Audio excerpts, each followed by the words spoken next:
और याद रखो परमात्मा तक वही दुआवां पहुंचदियां जिहड़ियां इत्थों दिलों निकलदियां है।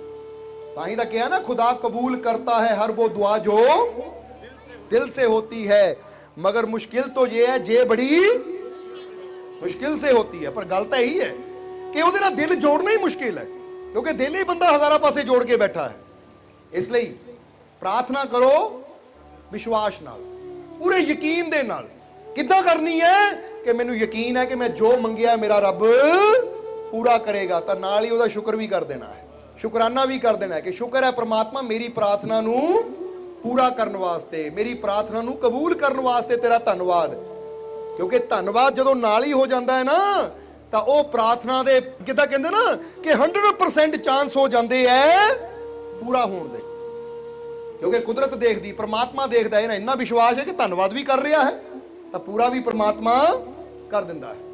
और थोड़ा जिहा टाइम 24 घंटिया चों कढना आया सी, जिद्दां असीं कई बार दसीदा है कि जे बच्चे ने कोई डिग्री लैनी होवे, पास होना होवे, तो उन्होंने 24 घंटे पढ़न की लोड़ नहीं है कि खाना पीना छड्ड के, माँ बाप नूं मिलना छड्ड के, परिवार नूं मिलना छड्ड के बस पढ़ी जावे। नहीं, उन्होंने की करना पैंदा है, टाइम से रोटी खावे, बच्चों को यानी परिवार को भी बैठे, माता पिता को भी बैठे, बस करना की है 1.5-2 घंटे टाइम कट के पढ़ लिया करे, तो 1.5-2 घंटे की पढ़ाई उन्होंने पास कर देगी।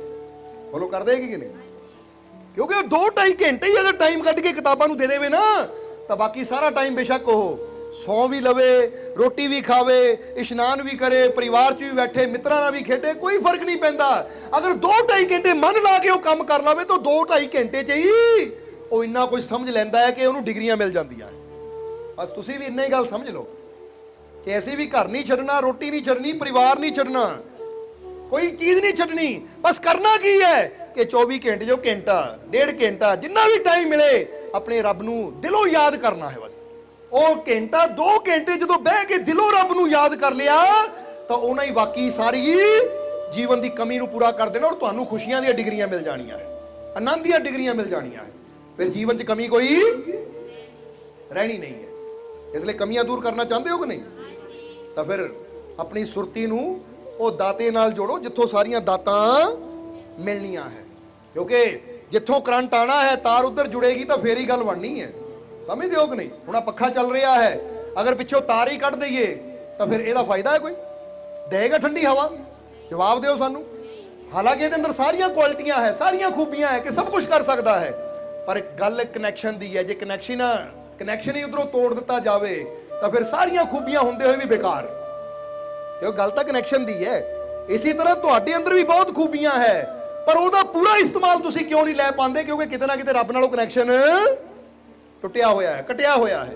जे अपने रब नाल कनैक्शन असीं जोड़ दईए तो फिर ये जीवन दे विच जो साडे क्वालिटीज़ है, जो साडे अंदर जो भी भरपूरता है ना, जो भी आनंद है, जो भी खुशी है, जो भी रहमत है, असीं उहदा पूरा पूरा फायदा कह दिओ लै सकदे हैं।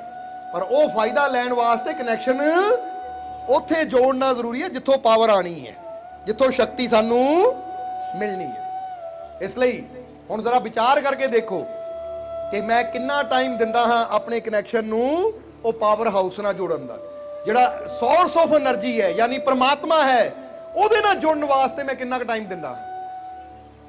गौर करके देखो, बस फिर पता लग जाएगा साडे दुखां दा कारण की है, साडियां परेशानियां दा कारण की है। साडे जीवन च नहीं हर वेले असीं कमज़ोर जे होए रहिंदे आ, निराश जे होए रहिंदे आ, उदास जे होए रहिंदे आ, हर वेले असीं दुखी जे होए रहिंदे आ। कारण की है? इत्थों ही पता लग जाएगा कि बस वो एनर्जी की कमी है। क्योंकि एनर्जी नहीं तो फिर असीं दुखी, परेशान, चिंतित, फिर सानू डर, चिंता, दुख घेरा पा लैणगे। तो जे कनैक्शन उधर जुड़ जाए, एनर्जी पूरी मिले, तो फिर सारे डर, सारियां चिंतावां, सारियां परेशानियां दूर हो जाएंगी। इसलिए अपने कनैक्शन नू परमात्मा नाल जोड़न दी कला सीखो, अपने कनैक्शन नू और रब नाल जोड़न दी कला सीखो। ताही तो बड़े बड़े विज्ञानिक भी मैडिटेशन करते सी। जरा ध्यान देने वाली गल है, नहीं तो आइंस्टाइन बारे पढ़ के देख लियो, ਉਹਦੇ जीवन का नियम सी। ਉਹ ਕਹਿੰਦਾ मैं रोज 100 वार ਉਹ परमात्मा दा गॉड दा धन्नवाद करदा सी हर कदम ते। जब तक 100 वार मैं धन्नवाद नहीं कर लेना, मैं कोई काम शुरू नहीं करना। और मैडिटेशन भी हर बड़े तो बड़ा इंसान, चाहे गुरुआं रहबरां ने ते ध्यान कीता ही, पर जेड़े ऐसी कहते ना सक्सैसफुल है, कोई बिजनेसमैन है, कोई बड़े तो बड़ा साइंटिस्ट सी, वो भी कहते हैं कि हर चीज़ की खोज करने वास्ते सानू अपने माइंड नू रिलैक्स की अवस्था में ले जाना पिया, और वो मैडिटेशन के जरिए बंदा उस अवस्था तक पहुंचता जिथे ओदा कनैक्शन अपने आप नाल जुड़दा, अपने आप नाल मतलब अपने अंदर बैठे परमात्मा नाल। इसलिए कबीर आत्म ज्ञान बिन प्राणी पशु समान। हुण सत्संग काफी लंबा हो गया, थोड़ा शॉर्ट वन लैके चलिए, सत्संग नू समाप्ति तरफ लैके चलिए कि कबीर साहब के वचन नू पूरा करिए। समझिए कि कबीर आत्म ज्ञान बिन प्राणी पशु समान। कि जरा गौर करना, तुहाडे आत्मा अंदर बड़ा ज्ञान है, तुहाडी आत्मा अंदर बड़ियां शक्तियां है, पर जे असीं उहनूं जान ना पाए, ਉਹਦਾ ज्ञान ही ना सानू होया, तो फिर साडे च पशुआं च कोई फर्क नहीं है। क्योंकि जिहड़ा काम पशु करदे उही काम इंसान करता है। जरा सोच के देखो, कहते ना खाना पीना सोना पशुओं का भी काम, मानुष में बस एक गुण जपे राम का नाम। या कहा जाता भोजन निंद्रा भय भोग ये पशुओं अंदर भी है, तो इंसाना अंदर भी ये है। क्योंकि भोजन इंसान भी करते हैं, भोजन पशु भी करते हैं। इंसाना का भोजन थालियां च हुंदा है, पशु उदा चर चुग लेंदे, या खुरलियां च उन्होंने असीं तूड़ी पा दिंदे आ, पट्ठे पा दिंदे आ, या चिड़ियां उदा दाना चुग लैंदियां, भोजन तो भी करते हैं। निंद्रा, फिर आ गई नींद, नींद इंसान भी पूरी करते हैं, तो नींद जानवर पशु पंछी भी पूरी करते हैं। फिर अगे आ गया भय, जिहड़ा डर है वो पशु अंदर भी है, तो डर इंसान अंदर भी है। ताही तो अपने तो ताकतवर जानवर नूं देख के जानवर भी डर जाते, डरते है कि नहीं?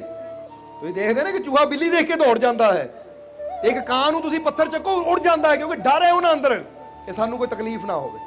इसलिए भोजन निंद्रा भय, फिर अगली चीज चौथी कही है भोग। भोग विलास इंसान भी करते, जानवर भी करते, ताही वंश अगे वधदे है। समझदे हो कि नहीं? हुण कहंदे चार चीज़ां इंसानां अंदर भी है, पशुआं अंदर भी है। अगर ये चारां गुणां च ही बंदा जिउंदा है, तो फिर इंसान विच और पशुआं च कोई फर्क नहीं है।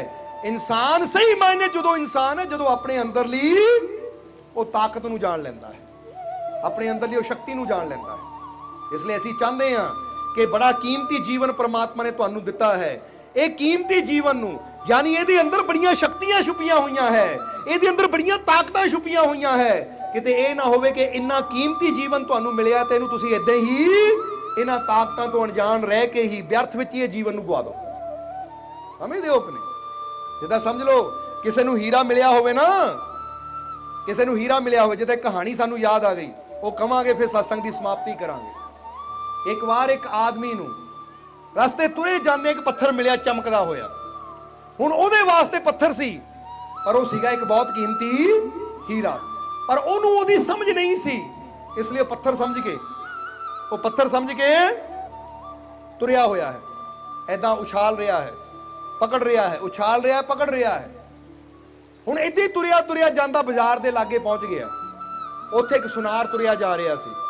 जदों सुनार ने देखिया कि इस आदमी के हत्थ च तो बड़ा कीमती हीरा है, पर किदां उछालदा तुरिया जा रहा, लगदा इहनूं हीरे की कीमत का ही नहीं पता। इसलिए सुनार ने उन्होंने आवाज मारी, ओ भाई रुक। वो रुकिया तो सुनार ने कहा, आ जो तेरे कोल है तेनू पता की है? तो आदमी कहता रस्ते च पिया मिलिया सी मैनू, बड़ा चमकदा होया पत्थर है। जदों उन्हें कहा बड़ा चमकदा होया पत्थर है, तो सुनार नूं यकीन हो गया कि इहनूं इहदी कीमत का ही नहीं पता। फिर सुनार ने पता नूं की किया, अच्छा ये पत्थर मैनू बेचेगा, पत्थर मैनू बेचेगा? तो उस वेले उन्हें कहा खरीद लो, दसो किन्ने पैसे दोगे? तो उस वेले सुनार ने कहा मैं इहदा तेनू 10 रुपए दूं, मैं तेनू इहदे 10 रुपए दूं। तो उस वेले वो आदमी ने सोचा कि जे 10 रुपए का दे रहा तो मैं 20 कह के देख लवां, क्योंकि हमेशा की हुंदा है खरीदण वाला घट करता है दाम, तो बेचण वाला ज्यादा करता है कि किते ना किते गब्बे सैट हो ही जाएगा। इसलिए उन्हें सोचा, क्योंकि हीरा तो कभी देखा नहीं थी, पर उदा समझदार सी कि अगर ये 10 कह रहे हो मैं 20 कह के देखा, हो सकता 2-4 ऊपर ही हो जाए। इसलिए उन्हें कहा नहीं भाई मैं तो 20 का देना है, मैं तो 20 का देना है। तो सुनार हुण व्यापारी बंदा सी, सुनार ने कहा नहीं मैं 10 देने आ, क्योंकि उन्होंने पता सी इहदे वास्ते पत्थर है, इन्हें मामूली पत्थर समझ के 10 का ही दे देना है। इसलिए उन्हें कहा मैं 10 कहता 10 ले ला। तो उस वेले उन्हें कहा नहीं मैं तो 20 ही बेचना है। सुनार कहता इदा कर फिर 12 रुपए दूं तेनू। तो वह कहता नहीं मैं तो 20 देना है। आखिर करदा करदा कहता 15। देख मैं सामने दुकान ते जा रहा हाँ, ਇੱਥੇ ਖੜ ਕੇ ਸੋਚ ਲੈ, ਜੇ 15 ਨੂੰ ਰਾਜੀ ਹੁੰਦਾ ਹੈ ਤਾਂ ਮੈਂ ਮੁੜ ਕੇ ਆ ਕੇ 15 ਦੇ ਕੇ ਇਹ ਪੱਥਰ ਤੇ ਕੋ ਲੈ ਜੂ। ਮੈਂ 2 ਮਿੰਟ ਕੰਮ ਕਰਕੇ ਆਇਆ, ਆ 15 ਦੀ ਬੋਲੀ ਲਾ ਕੇ ਸੁਨਾਰ ਅੰਦਰ ਚਲਾ ਗਿਆ ਔਰ ਫਟਾਫਟ ਆਪਣਾ ਕੰਮ ਕਰਕੇ ਜਦੋਂ ਬਾਹਰ ਵਾਪਸ ਆਇਆ ਤਾਂ ਦੇਖਿਆ ਉਹ ਆਦਮੀ ਖੜਾ ਹੈ ਪਰ ਉਹਦੇ ਹੱਥ 'ਚ ਹੀਰਾ ਨਹੀਂ ਹੈ। ਸੁਨਾਰ ਨੇ ਕਿਹਾ ਭਾਈ ਤੇਰੇ ਹੱਥ 'ਚ ਜਿਹੜਾ ਪੱਥਰ ਸੀ ਕਿੱਥੇ ਗਿਆ? ਤਾਂ ਸੁਨਾਰ ਕਹਿਣ ਲੱਗਾ ਉਹ ਕੋਈ ਆਦਮੀ ਆਇਆ ਸੀ, ਉਹ ਖਰੀਦ ਕੇ ਲੈ ਗਿਆ। ਉਹ ਸੁਨਾਰ ਕਹਿੰਦਾ ਲੈ ਗਿਆ? ਕਿੰਨੇ ਦਾ ਲੈ ਕੇ ਗਿਆ? ਕਹਿੰਦਾ ਜੀ ਉਹ ਤਾਂ ਮੈਨੂੰ 1000 ਰੁਪਇਆ ਦੇ ਗਿਆ। ਆਹ ਦੇਖੋ, ਕਹਿ ਕੇ ਉਹਨਾਂ 1000 ਰੁਪਇਆ ਗਿਣਾਇਆ। ਤਾਂ ਸੁਨਾਰ ਕਹਿਣ ਲੱਗਾ ਪਾਗਲ, ਤੇਰਾ ਦਿਮਾਗ ਖਰਾਬ ਹੈ, ਓਏ ਤੂੰ ਮੂਰਖ ਹੈ, ਉਹ ਕੋਈ ਸਧਾਰਨ ਪੱਥਰ ਨਹੀਂ ਸੀ, ਉਹ ਲੱਖਾਂ ਦਾ ਹੀਰਾ ਸੀ ਜਿਹੜਾ ਤੂੰ 1000 ਰੁਪਏ ਵਿੱਚ ਵੇਚ ਦਿੱਤਾ। ਉਹ ਤੂੰ ਮੂਰਖ, ਇੰਨਾ ਘਾਟਾ ਖਾ ਲਿਆ। ਜਦੇ ਇੰਨੀ ਗੱਲ ਕਹੀ ਨਾ ਸੁਨਾਰ ਨੇ, ਉਹ ਲੱਖਾਂ ਦਾ ਹੀਰਾ ਸੀ ਜਿਹੜਾ ਤੂੰ 1000 ਵਿੱਚ ਵੇਚ ਦਿੱਤਾ, ਓਏ ਮੂਰਖਾ ਘਾਟਾ ਖਾ ਲਿਆ, ਇੰਨਾ ਮੂਰਖ। ਤਾਂ ਅੱਗੇ ਉਹ ਆਦਮੀ ਉੱਚੀ ਉੱਚੀ ਹੱਸਿਆ, ਉਹ ਆਦਮੀ ਉੱਚੀ ਉੱਚੀ ਹੱਸਿਆ। ਸੁਨਾਰ ਕਹਿੰਦਾ ਕਮਾਲ ਦੀ ਗੱਲ ਹੈ, ਇੰਨਾ ਘਾਟਾ ਖਾ ਕੇ ਹੱਸ ਰਿਹਾ, ਹੁਣ ਪਾਗਲ ਹੋ ਗਿਆ ਆ? ਉਹ ਕਹਿੰਦਾ ਨਹੀਂ ਮਹਾਰਾਜ, ਦਰਅਸਲ ਮੈਂ ਹੱਸ ਰਿਹਾ ਤੁਹਾਡੀ ਮੂਰਖਤਾ ਤੇ, ਕਿ ਮੈਂ ਤਾਂ ਮੂਰਖ ਹਾਂ, ਤੁਸੀਂ ਮਹਾ ਮੂਰਖ ਹੋ। ਸੁਨਾਰ ਕਹਿੰਦਾ ਕਿੱਦਾਂ? ਮੈਂ ਕਿੱਦਾਂ ਮਹਾ ਮੂਰਖ? ਉਹ ਕਹਿੰਦਾ ਮੈਂ ਤਾਂ ਅਣਜਾਣ ਸੀ, ਮੈਨੂੰ ਤਾਂ ਨਹੀਂ ਪਤਾ ਸੀ ਕਿ ਹੀਰਾ ਇੰਨਾ ਕੀਮਤੀ ਹੈ ਲੱਖਾਂ ਦਾ, ਮੈਂ 1000 ਚ ਦੇ ਦਿੱਤਾ। ਤਾਂ ਜ਼ਰਾ ਤੁਸੀਂ ਦੇਖੋ, ਜੇ ਤੁਹਾਨੂੰ ਪਤਾ ਸੀ ਲੱਖਾਂ ਦਾ ਤੁਸੀਂ 20 ਦੇ ਕੇ ਖਰੀਦ ਲੈਂਦੇ। ਤੁਸੀਂ ਵੀ ਤਾਂ ਕਹਿੰਦੇ ਨੇ 12 15 ਹੈ। ਅਸਲੀ ਮੂਰਖ ਕੌਣ ਹੋਇਆ?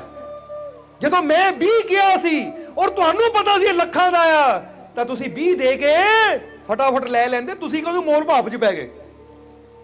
ਮੈਂ ਤਾਂ ਅਣਜਾਣ ਸੀ, ਮੈਨੂੰ ਨਹੀਂ ਪਤਾ ਸੀ, ਇਸ ਲਈ ਮੈਂ 1000 ਚ ਖੁਸ਼ ਹਾਂ, ਪਰ ਤੁਹਾਨੂੰ ਪਤਾ ਸੀ ਲੱਖਾਂ ਦਾ ਹੈ, ਤਾਂ ਤੁਸੀਂ ਲੱਖਾਂ ਦੀ ਚੀਜ਼ ਦੀ ਵੀ ਆ ਬੋਲੀ 12 15 ਲਾਂਦੇ ਰਹੇ, ਤਾਂ ਫਿਰ ਤੁਹਾਡੇ ਤੋਂ ਬੜਾ ਮੂਰਖ ਹੋਰ ਕੌਣ ਹੋਣਾ? ਇਸ ਲਈ ਸੋਚ ਕੇ ਦੇਖੋ ਜ਼ਰਾ। ਇਹ ਕਹਾਣੀ ਕਹਿਣ ਨੂੰ ਤਾਂ ਕਹਾਣੀ ਹੈ, ਪਰ ਕਿਤੇ ਨਾ ਕਿਤੇ ਸਾਡੀ ਸਾਰਿਆਂ ਦੀ ਜ਼ਿੰਦਗੀ ਨਾਲ ਜੁੜੀ ਹੋਈ ਹੈ। ਅੱਜ ਇਨਸਾਨ ਵੀ ਆਪਣੇ ਹੀਰੇ ਨਾਲੋਂ ਕੀਮਤੀ ਜੀਵਨ ਦੀ ਕੀਮਤ ਕੀ ਪਾ ਦਿੰਦਾ ਹੈ। ਇਹ ਰੋਟੀ ਪਿੱਛੇ, ਦਾਲ ਪਿੱਛੇ, ਸਬਜ਼ੀ ਪਿੱਛੇ, ਜ਼ਮੀਨਾਂ ਪਿੱਛੇ ਲੜ ਲੜ ਕੇ ਅਸੀਂ ਆਪਣੀ ਜ਼ਿੰਦਗੀ ਨੂੰ ਖਤਮ ਕਰ ਦਿੰਦੇ ਹਾਂ। ਯਾਨੀ ਇਹਦੀ ਕੀਮਤ ਕੀ ਸਮਝੀਏ ਅਸੀਂ? ਇਹ ਅਨਮੋਲ ਜੀਵਨ ਹੀਰੇ ਵਰਗਾ, ਅਸੀਂ ਇਹਦੀ ਕੀਮਤ ਨੂੰ ਜਾਣਨ ਦੀ ਬਜਾਏ, ਇਹਦੀ ਕੀਮਤ ਨੂੰ ਪਹਿਚਾਨਣ ਦੀ ਬਜਾਏ, ਇਹਦੇ ਅੰਦਰ ਛੁਪੇ ਹੋਏ ਆਨੰਦ ਨੂੰ ਪ੍ਰਾਪਤ ਕਰਨ ਦੀ ਬਜਾਏ ਅਸੀਂ ਨੂੰ ਗਵਾ ਕਿੱਥੇ ਰਹੇ ਹਾਂ? ਨਸ਼ਿਆਂ 'ਚ, ਬੁਰਾਈਆਂ 'ਚ, ਮਾੜੇ ਕੰਮਾਂ 'ਚ, ਔਰ ਬਰਬਾਦ ਕਰ ਦਿੰਦੇ ਹਾਂ ਅਸੀਂ। ਕਈ ਵਾਰ ਦੇਖਿਆ ਨਾ, ਇੱਕ ਛੋਟੇ ਜਿਹੇ ਪਲਾਟ ਦੀ ਖਾਤਰ ਇੱਕ ਮਰਲੇ ਪਿੱਛੇ ਝਗੜੇ ਹੋ ਜਾਂਦੇ, ਬੰਦੇ ਕਤਲ ਹੋ ਜਾਂਦੇ, ਬੰਦੇ ਮਰ ਜਾਂਦੇ। ਹੋ ਜਾਂਦਾ ਕਿ ਨਹੀਂ? ਤਾਂ ਹੀ ਤਾਂ ਅਸੀਂ ਪਹਿਲਾਂ ਕਿਹਾ ਨਾ ਕਿ ਮਿੱਟੀ ਹੈ ਤੇ ਮਿੱਟੀ ਰਹਿਣਾ, ਫਿਰ ਕਾਦੀ ਬੱਲੇ ਬੱਲੇ, ਅੱਜ ਮਿੱਟੀ ਦੇ ਉੱਪਰ ਬੈਠਾ, ਕੱਲ ਮਿੱਟੀ ਦੇ ਥੱਲੇ। ਉਹ ਮਿੱਟੀ ਹੈ, ਇੱਕ ਦਿਨ ਮਿੱਟੀ ਜਾਣਾ, ਫਿਰ ਕਾਦੇ ਹੰਕਾਰ ਚ ਪਿਆ, ਕਾਦੀ ਬੱਲੇ ਬੱਲੇ ਚ ਪਿਆ? ਸਮਝਦੇ ਹੋ ਕਿ ਨਹੀਂ? ਅੱਜ ਜੇ ਮਿੱਟੀ ਦੇ ਉੱਪਰ ਬੈਠਾ, ਕੱਲ ਨੂੰ ਮਿੱਟੀ ਦੇ ਥੱਲੇ ਜਾਂਦਿਆਂ ਵੀ ਢੇਰ ਨਹੀਂ ਲੱਗਣੀ। ਇਸ ਲਈ ਐਵੇਂ ਹੰਕਾਰ ਨਾ ਕਰੇ, ਜੀਵਨ ਦੀ ਕੀਮਤ ਨੂੰ ਸਮਝ। ਇਸ ਲਈ ਜੀਵਨ ਬਹੁਤ ਕੀਮਤੀ ਹੈ। ਤਾਂ ਹੀ ਅਸੀਂ ਤੁਹਾਨੂੰ ਵੀ ਕਵਾਂਗੇ, ਇਹ ਅਨਮੋਲ ਜੀਵਨ ਦੀ ਕਾਮਿਲ ਮੁਰਸ਼ਦ ਨਾਲ ਜੁੜ ਕੇ, ਕਾਮਿਲ ਗੁਰੂ ਨਾਲ ਜੁੜ ਕੇ ਕੀਮਤ ਨੂੰ ਪਹਿਚਾਣ ਲਓ, ਜਾਣ ਲਓ ਕਿ ਇਹਦੇ ਅੰਦਰ ਛੁਪਿਆ ਹੋਇਆ, ਜਿੱਦਾਂ ਕਹਿੰਦੇ ਨਾ ਕਿ ਸਤਿਗੁਰ ਹੱਥ ਕੁੰਜੀ, ਹੋਰ ਤਾਂ ਦਰ ਖੁੱਲੇ ਨਹੀਂ, ਗੁਰੂ ਪੂਰੇ ਭਾਗ ਮਿਲਾਵਣੇ। ਕਿ ਕੁੰਜੀ ਚਾਹੀਦੀ ਹੈ ਇਨਸਾਨ ਨੂੰ, ਤਾਂ ਕਿ ਉਹਨੂੰ ਪਤਾ ਲੱਗੇ ਕਿ ਆਪਣੇ ਅੰਦਰ ਦਾ ਦਰਵਾਜ਼ਾ ਖੋਲ ਕੇ ਦੇਖੇ ਕਿ ਮੇਰੇ ਅੰਦਰ ਕਿਹੜੇ ਖਜ਼ਾਨੇ ਲੁਕੇ ਹੋਏ ਆ, ਕਿਹੜੇ ਖਜ਼ਾਨੇ ਛੁਪੇ ਹੋਏ ਆ, ਤਾਂ ਮੈਂ ਕਿੱਥੇ ਘੁੰਮੀ ਜਾਂਦਾ। ਸਮਝਦੇ ਹੋ ਕਿ ਨਹੀਂ? ਬਹੁਤ ਬੜੇ ਖਜ਼ਾਨੇ ਆ ਤੁਹਾਡੇ ਅੰਦਰ, ਔਰ ਇਹ ਮਜ਼ਾਕ 'ਚ ਨਹੀਂ ਕਹਿ ਰਹੇ ਅਸੀਂ। ਸਮਝਦੇ ਹੋ ਕਿ ਨਹੀਂ? ਜਿੱਦਾਂ ਹੀ ਦੱਸੀਦਾ ਨਾ ਕਿ ਸ਼੍ਰੀ ਕ੍ਰਿਸ਼ਨ ਨੇ ਜਦੋਂ ਅਰਜੁਨ ਨੂੰ ਸਮਝਾਇਆ ਤਾਂ ਅਰਜੁਨ ਨੂੰ ਸਮਝ ਹੀ ਨਾ ਆਉਂਦੀ ਸੀ, ਪਰ ਫਿਰ ਜਦੋਂ ਅਰਜੁਨ ਨੂੰ ਉਹ ਦਿਵਿਆ ਚਕਸ਼ੂ ਦਿੱਤੇ, ਤਾਂ ਫਿਰ ਅਰਜੁਨ ਨੇ ਜਦੋਂ ਵਿਸ਼ਵ ਰੂਪ ਦੇਖਿਆ, ਫਿਰ ਉਹਨੂੰ ਸਮਝ ਆਈ ਕਿ ਵਾਕਿਆ ਹੀ ਆ ਜਿਹਨਾਂ ਨੂੰ ਮੈਂ ਕ੍ਰਿਸ਼ਨ ਸਮਝਦਾ ਸੀ, ਇਹਨਾਂ ਅੰਦਰ ਹੀ ਤਾਂ ਉਹ ਭਗਵਾਨ ਹੈ। ਯਾਨੀ ਇਹੀ ਤਾਂ ਹੈ। ਇਸੇ ਤਰ੍ਹਾਂ ਗੱਲ ਸਿਰਫ ਸ਼੍ਰੀ ਕ੍ਰਿਸ਼ਨ ਦੀ ਨਹੀਂ ਹੈ, ਗੱਲ ਸਾਡੀ ਸਾਰਿਆਂ ਦੀ ਹੈ। ਸਮਝਦੇ ਹੋ ਕਿ ਨਹੀਂ? ਇਸ ਲਈ ਜਦ ਤੱਕ ਅਸੀਂ ਸਰੀਰ ਦੀਆਂ ਅੱਖਾਂ ਨਾਲ ਦੇਖਾਂਗੇ, ਉਦੋਂ ਤੱਕ ਸਾਨੂੰ ਸੰਸਾਰ ਨਜ਼ਰ ਆਏਗਾ, ਪਰ ਜਦੋਂ ਉਹ ਅੱਖ ਅੰਦਰਲੀ ਬੰਦੇ ਦੀ ਖੁੱਲਦੀ ਹੈ, ਤਾਂ ਫਿਰ ਇਨਸਾਨ ਨੂੰ ਸੰਸਾਰ ਬਣਾਉਣ ਵਾਲਾ ਪ੍ਰਮਾਤਮਾ, ਉਹ ਪ੍ਰਭੂ ਨਜ਼ਰ ਆਉਂਦਾ ਹੈ। ਇਸ ਲਈ ਕਦੋਂ ਤੱਕ ਸੰਸਾਰ ਹੀ ਦੇਖਦੇ ਰਵਾਂਗੇ? ਹੁਣ ਥੋੜਾ ਜਿਹਾ ਕੁਝ ਐਸਾ ਕਰ ਲਈਏ ਕਿ ਸੰਸਾਰ ਨੂੰ ਬਣਾਉਣ ਵਾਲਾ ਜੋ ਪ੍ਰਮਾਤਮਾ ਹੈ ਉਹਨੂੰ ਵੀ ਦੇਖ ਲਈਏ, ਉਹਦੀ ਵੀ ਝਲਕ ਮਿਲ ਜਾਵੇ, ਕਿਉਂਕਿ ਤੁਹਾਡੇ ਅੰਦਰ ਹੀ ਤਾਂ ਛੁਪਿਆ ਬੈਠਾ, ਉਹ ਤੁਹਾਡੇ ਅੰਦਰ ਹੀ ਤਾਂ ਲੁਕਿਆ ਹੋਇਆ ਹੈ। ਬੋਲੋ ਸਮਝਦੇ ਹੋ ਕਿ ਨਹੀਂ? ਇਸ ਲਈ ਅੱਜ ਤੋਂ ਆਪਣੀ ਸੁਰਤੀ ਨੂੰ ਅਸੀਂ ਜੋੜਨਾ ਹੈ ਆਪਣੇ ਮਾਲਿਕ ਦੇ ਨਾਲ, ਔਰ ਜਿੱਦਾਂ ਦੱਸਿਆ ਆਪਣੇ ਆਪ ਨੂੰ ਅਨਕੰਪਲੀਟ ਨਹੀਂ ਸਮਝਣਾ, ਆਪਣੇ ਆਪ ਨੂੰ ਅਧੂਰਾ ਨਹੀਂ ਸਮਝਣਾ, ਕਿਉਂਕਿ ਉਹ ਪ੍ਰਮਾਤਮਾ ਕੋਈ ਵੀ ਚੀਜ਼ ਅਧੂਰੀ ਨਹੀਂ ਬਣਾਉਂਦਾ, ਉਹ ਜਿਸ ਨੂੰ ਵੀ ਬਣਾਉਂਦਾ ਹੈ ਪੂਰਨ ਬਣਾਉਂਦਾ ਹੈ, ਸੰਪੂਰਨ ਬਣਾਉਂਦਾ। ਚਾਹੇ ਇੱਕ ਘਾਹ ਦਾ ਫੁੱਲ ਵੀ ਹੈ ਨਾ, ਉਹ ਵੀ ਉਹਨੇ ਕੰਪਲੀਟ ਬਣਾਇਆ ਹੈ। ਸਮਝਦੇ ਹੋ ਕਿ ਨਹੀਂ? ਇਹਦੇ ਛੋਟੀ ਤੋਂ ਛੋਟੀ ਚੀਜ਼ ਵੀ ਉਹਦੀਆਂ ਨਜ਼ਰਾਂ 'ਚ ਸੰਪੂਰਨ ਹੈ। ਇਸ ਲਈ ਤੁਸੀਂ ਵੀ ਸੰਪੂਰਨ ਹੋ, ਬਸ ਆਪਣੀ ਸੰਪੂਰਨਤਾ ਦਾ ਜਿਹੜਾ ਬੋਧ ਹੈ, ਜਿਹੜਾ ਗਿਆਨ ਹੈ, ਉਹ ਇਨਸਾਨ ਨੂੰ ਪੂਰਨ ਤੌਰ ਤੇ ਉਦੋਂ ਹੁੰਦਾ ਜਦੋਂ ਇਨਸਾਨ ਆਪਣੇ ਅੰਦਰ ਉਤਰ ਕੇ ਦੇਖਦਾ ਹੈ। ਤਾਂ ਹੀ ਤਾਂ ਕਈ ਵਾਰ ਪਰਮਾਤਮਾ ਬਾਹਰੋਂ ਕਈ ਟਾਈਮ ਤੇ ਬਾਹਰੋਂ ਦਰਵਾਜ਼ੇ ਬੰਦ ਕਰ ਦਿੰਦਾ ਹੈ। ਕਿਉਂ ਕਰ ਦਿੰਦਾ ਹੈ ਬੰਦ? ਤਾਂ ਕਿ ਬਾਹਰਲੇ ਦਰਵਾਜ਼ੇ ਰੱਬ ਇਸ ਲਈ ਬੰਦ ਕਰ ਦਿੰਦਾ ਕਿ ਅਸੀਂ ਆਪਣੇ ਅੰਦਰ ਉਤਰ ਕੇ ਆਪਣੇ ਅੰਦਰਲੀ ਸ਼ਕਤੀ ਨੂੰ ਪਹਿਚਾਨ ਸਕੀਏ ਕਿ ਸਾਡੇ ਅੰਦਰ ਕਿਹੜੀ ਤਾਕਤ ਬੈਠੀ ਹੋਈ ਹੈ। ਉਹ ਉਦੋਂ ਹੀ ਇਨਸਾਨ ਅੰਦਰ ਉਤਰਦਾ ਜਦੋਂ ਬਾਹਰੋਂ ਇਨਸਾਨ ਨੂੰ ਸਾਰੇ ਦਰਵਾਜ਼ੇ ਬੰਦ ਨਜ਼ਰ ਆਉਂਦੇ ਆ ਨਾ, ਕਿ ਹੁਣ ਬਾਹਰੋਂ ਕਿੱਥੇ ਦੌੜਾਂ, ਕੀ ਕਰਾਂ ਮੈਂ। ਤਾਂ ਫਿਰ ਰੱਬ ਕਹਿੰਦਾ ਹੈ ਹੁਣ ਬਾਹਰ ਦੌੜਨ ਦੀ ਲੋੜ ਨਹੀਂ, ਆਪਣੇ ਅੰਦਰ ਝਾਤੀ ਮਾਰ ਕੇ ਤੇਰੇ ਅੰਦਰ ਕਿਹੜੀ ਤਾਕਤ ਬੈਠੀ ਹੋਈ ਹੈ। ਇਸ ਲਈ ਅਸੀਂ ਤੁਹਾਨੂੰ ਵੀ ਕਹਾਂਗੇ ਕਿ ਆਪਣੇ ਅੰਦਰਲੀ ਸ਼ਕਤੀ ਨੂੰ ਪਹਿਚਾਨੋ, ਕਾਮਿਲ ਸੰਤ ਗੁਰੂ ਰਹਿਬਰ ਦੇ ਨਾਲ ਜੁੜੋ, ਤਾਂ ਕਿ ਤੁਸੀਂ ਆਪਣੇ ਅੰਦਰ ਉਤਰ ਕੇ ਉਹ ਪਰਮ ਸ਼ਕਤੀ ਨੂੰ ਜਾਣ ਕੇ ਆਪਣੇ ਜੀਵਨ ਨੂੰ, ਆਪਣੇ ਜਨਮ ਨੂੰ ਸਫਲ ਬਣਾ ਸਕੋ। ਬੋਲੋ ਸਮਝਦੇ ਹੋ ਕਿ ਨਹੀਂ? ਇਸ ਲਈ ਇੱਕ ਗੱਲ ਹੋਰ ਕਹਾਂਗੇ ਜਿਹੜੀ ਕਿ ਬੜੀ ਜ਼ਰੂਰੀ ਹੈ ਕਿ ਤੇਰੇ ਭਾਣੇ ਜੋ ਵੀ ਕਰੇ ਭਲਾ ਬੁਰਾ ਸੰਸਾਰ, ਨਾਰਾਇਣ ਤੂੰ ਬੈਠ ਕੇ ਆਪਣਾ ਭਵਨ ਬੁਹਾਰ। ਇਹ ਗੱਲ ਯਾਦ ਰੱਖਣਾ, ਕਿਉਂਕਿ ਕਈ ਵਾਰ ਇਨਸਾਨ ਕੀ ਕਹਿੰਦਾ ਹੈ ਕਿ ਲੈ ਉਹ ਇਦਾਂ ਕਰ ਰਿਹਾ ਹੈ, ਉਹ ਬੁਰਾ ਕਰ ਰਿਹਾ ਤਾਂ ਮੈਂ ਬੁਰਾ ਕਰ ਰਿਹਾ ਹਾਂ, ਮੈਂ ਉਹਦਾ ਰਿਪਲਾਈ ਕਰ ਰਿਹਾ, ਜਵਾਬ ਦੇ ਰਿਹਾ ਹਾਂ। ਤੇ ਇੱਕ ਗੱਲ ਯਾਦ ਰੱਖੋ ਕਿ ਤੁਹਾਡੇ ਭਾਣੇ ਦੁਨੀਆ ਜੋ ਮਰਜ਼ੀ ਕਰੇ, ਬੋਲੋ ਸਮਝਦੇ ਹੋ ਕਿ ਨਹੀਂ, ਪਰ ਤੁਸੀਂ ਆਪਣਾ ਨਿਯਮ ਬਣਾਓ ਕਿ ਮੈਂ ਜਦ ਵੀ ਕਰਨਾ ਹੈ ਅੱਛਾ ਕਰਨਾ ਹੈ, ਕਿਉਂਕਿ ਉਹਦੀ ਕੀਤੀ ਦਾ ਫਲ ਉਹਨੂੰ ਮਿਲਣਾ ਹੈ ਤਾਂ ਮੇਰੀ ਕੀਤੀ ਦਾ ਫਲ ਮੈਨੂੰ। ਹੁਣ ਏਦਾਂ ਸਮਝ ਲਓ ਕਿ ਇੱਕ ਇਨਸਾਨ ਆਪਣੇ ਘਰ 'ਚ ਕਚਰਾ ਖਿਲਾਰੀ ਜਾਵੇ, ਕੂੜਾ ਖਿਲਾਰੀ ਜਾਵੇ, ਤਾਂ ਹੁਣ ਉਹਨੂੰ ਆਪਣੇ ਘਰ 'ਚ ਕਚਰਾ ਕੂੜਾ ਖਿਲਾਰਦਿਆਂ ਦੇਖ ਕੇ ਮੈਂ ਆਪਣੇ ਘਰ 'ਚ ਕੂੜਾ ਕਚਰਾ ਖਿਲਾਰਾਂ, ਤਾਂ ਇਹ ਕੋਈ ਸਮਝਦਾਰੀ ਨਹੀਂ ਹੈ। ਸਮਝਦਾਰੀ ਕੀ ਹੈ? ਭਾਈ ਤੇਰਾ ਦਿਲ ਕਰਦਾ ਤੂੰ ਕਚਰਾ ਖਿਲਾਰ, ਮੈਂ ਤਾਂ ਆਪਣੇ ਘਰ ਦੀ ਸਫਾਈ ਰੱਖਣੀ ਹੈ। ਇਸ ਲਈ ਕਿਹਾ ਹੈ ਕਿ ਤੇਰੇ ਭਾਣੇ ਜੋ ਵੀ ਕਰੇ ਭਲਾ ਬੁਰਾ ਸੰਸਾਰ। ਤੂੰ ਦੂਜੇ ਦੀ ਕਰਨੀ ਨਾ ਦੇਖ ਕਿ ਦੂਜਾ ਕੀ ਕਰ ਰਿਹਾ, ਤੂੰ ਇਹ ਦੇਖ ਮੈਂ ਕੀ ਕਰ ਸਕਦਾ ਹਾਂ। ਕਿਉਂਕਿ ਜਦ ਵੀ ਇਨਸਾਨ ਨੂੰ ਮਾਣ ਮਿਲਦਾ ਹੈ, ਸਨਮਾਨ ਮਿਲਦਾ ਹੈ, ਜਦ ਵੀ ਦੁਨੀਆ ਯਾਦ ਰੱਖਦੀ ਹੈ ਨਾ, ਤਾਂ ਇਹ ਇਸ ਕਰਕੇ ਯਾਦ ਨਹੀਂ ਰੱਖਦੀ ਕਿ ਅਸੀਂ ਦੁਨੀਆ ਤੋਂ ਕੀ ਲਿਆ, ਬਲਕਿ ਇਸੇ ਯਾਦ ਰੱਖਦੀ ਕਿ ਅਸੀਂ ਦੁਨੀਆ ਦੀ ਖਾਤਰ ਕੀ ਕੀਤਾ। ਜ਼ਰਾ ਗੌਰ ਕਰਕੇ ਦੇਖਣਾ, ਜੇ ਅੱਜ ਗੁਰੂਆਂ ਰਹਿਬਰਾਂ ਨੂੰ ਯਾਦ ਕੀਤਾ ਜਾਂਦਾ ਹੈ, ਜੇ ਅਸੀਂ ਕਹਿ ਦਿੰਦੇ ਨਾ ਕਿ ਚਲੋ ਗੁਰੂਆਂ ਰਹਿਬਰਾਂ ਦੀ ਗੱਲ ਵੀ ਛੱਡੀਏ, ਜੇ ਅਸੀਂ ਉਹ ਸ਼ਹੀਦਾਂ ਦੀ ਗੱਲ ਵੀ ਕਰ ਲਈ ਕਿ ਭਗਤ ਸਿੰਘ ਸ਼ਹੀਦ ਹੋਏ ਆ, ਉਹਨਾਂ ਨੂੰ ਕਿਉਂ ਯਾਦ ਕੀਤਾ ਜਾਂਦਾ? ਕਿਉਂਕਿ ਦੇਸ਼ ਦੀ ਖਾਤਰ ਕੁਝ ਕਰਕੇ ਗਏ ਹੈ। ਜਦੋਂ ਇਨਸਾਨ ਕੁਝ ਐਸਾ ਕਰਦਾ ਦੂਸਰਿਆਂ ਦੀ ਖਾਤਰ, ਫਿਰ ਉਹਦਾ ਨਾਮ ਦੁਨੀਆ ਯਾਦ ਰੱਖਦੀ ਹੈ।